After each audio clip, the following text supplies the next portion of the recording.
بسم اللہ الرحمن الرحیم۔ دیکھتی آنکھوں، بولتی زبانوں، سنتے کانوں کو حکیم محمد امین انجم کھوکھر کا سلام۔ آج ہم بات کریں گے ہائی بلڈ پریشر۔ اس کو انگلش میں ہائپر ٹینشن کہتے ہیں۔ اس قسم میں خون کی نالیاں سخت ہو جاتی ہیں، ان کی قدرتی لچک ختم ہو جاتی ہے۔ ان میں جب کولیسٹرول جمع ہو جائے تو دل کو اضافی محنت کرنی پڑتی ہے، جس کا دباؤ دل کی ذاتی ساخت پر اور خون کی رگوں پر بھی پڑتا ہے۔ اسے ہائی بلڈ پریشر، خشکی والا یعنی عضلاتی کہتے ہیں۔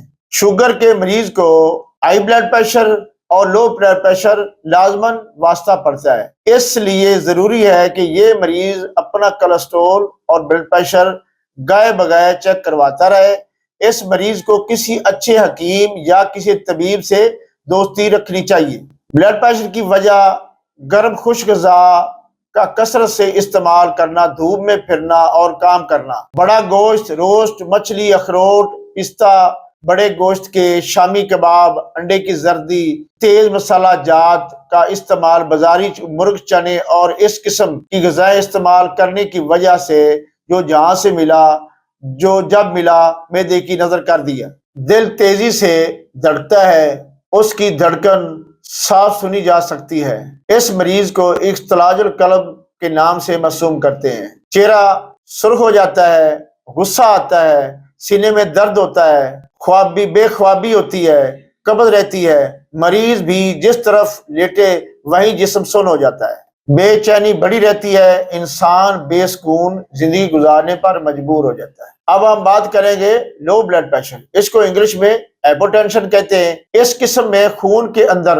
رطوبات زیادہ پائی جاتی ہیں، خون کی رگوں کی لچک بھی بڑھ جاتی ہے۔ اس لیے دل جب رگوں میں سے خون کو گزارتا ہے تو اس کو کم محنت کرنی پڑتی ہے۔